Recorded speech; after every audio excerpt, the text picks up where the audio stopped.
Candle march निकाला गया है, तो कितना जलाएगा? जी, जैसे कि हम सभी को पता है कि देश में अभी बहुत एक दुर्भाग्यपूर्ण घटना घटी है आतंकियों के द्वारा। चाहे इसकी कोई पुष्टि नहीं हो पाई है कि पाकिस्तान का इसमें पूरा हाथ है। इसमें आतंकियों द्वारा जो घटना घटी हुई है, इसके लिए पूरा देश आज दुख के माहौल में घिरा हुआ है। तो जो भी हमारे पर्यटक जो शहीद हुए हैं, उनको भावभीनी श्रद्धांजलि अर्पित करने के लिए आज हमने कैंडल मार्च निकाला हुआ है।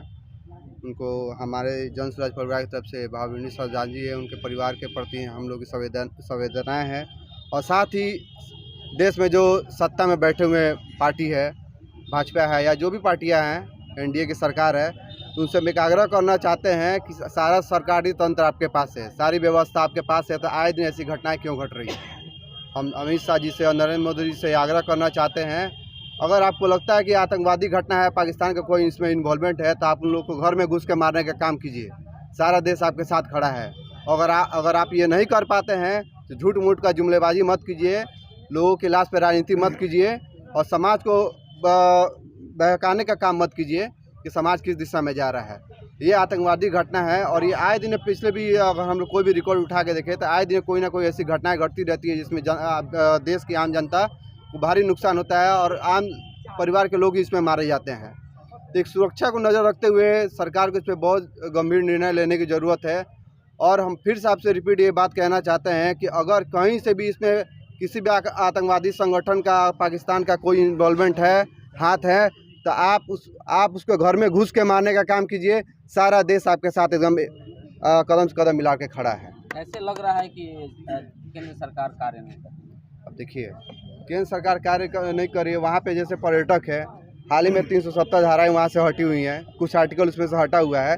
तो इसे सुरक्षा में एक बहुत बड़ा चूक माना जा सकता है कि अगर कोई पर्यटक स्थल है तो वहाँ पे हम सुरक्षा की व्यवस्था नहीं कर पाए हैं। और वहाँ पे चाक चौबंद रहती सुरक्षा व्यवस्था मजबूती से वहाँ पे व्यवस्था किया जाता। सुरक्षा को मद्देनजर रखते हुए पर्यटकों के लिए चाहे जितने भी दार्शनिक वहाँ पे जाते हैं, तो शायद ये घटना आज नहीं घटती। अगर वहाँ पे कोई घटना घटी हुई है तो ये सुरक्षा में बहुत बड़ी चूक मानी जा सकती है। इसको मानी क्या जाती है, सुरक्षा में चूक है ही है। सरकार इस पर ध्यान नहीं दी है।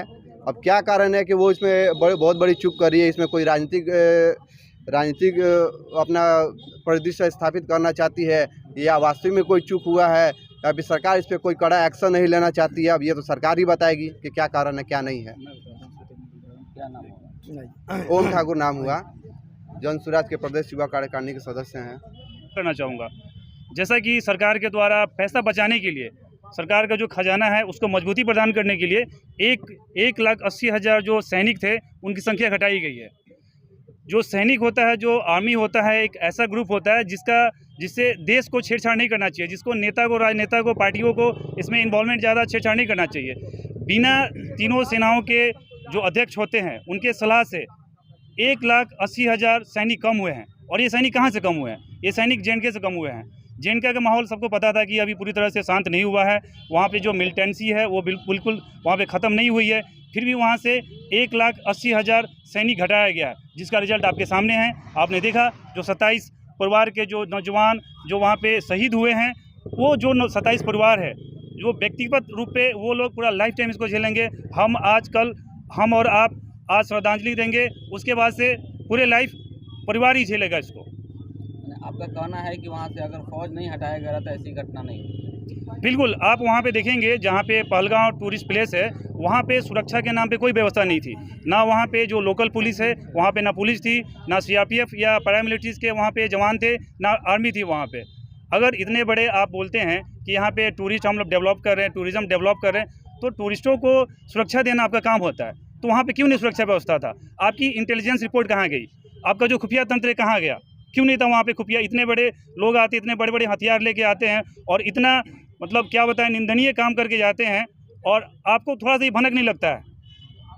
शोक सभा हम लोग आज कैंडल जला के अशोक संतप्त व्यक्त किए हैं और वहाँ मरने वाले जितने भी पर्यटक हैं उनके परिवारों को और जो घायल हैं उनके प्रति हम लोग काफ़ी गहरी संवेदना व्यक्त करते हैं जन स्वराज परिवार के माध्यम से। इसी उपलक्ष्य में आज हम लोग यहाँ शहीद पार्क में शहीदों के मूर्ति के सामने यहाँ पे हम लोग कैंडल जलाकर और उनकी दिवंगत आत्मा के शांति के लिए और जो घायल हैं उनके सकुशल होने के लिए ईश्वर से प्रार्थना करने के लिए हम लोग आज यहाँ कैंडल जला के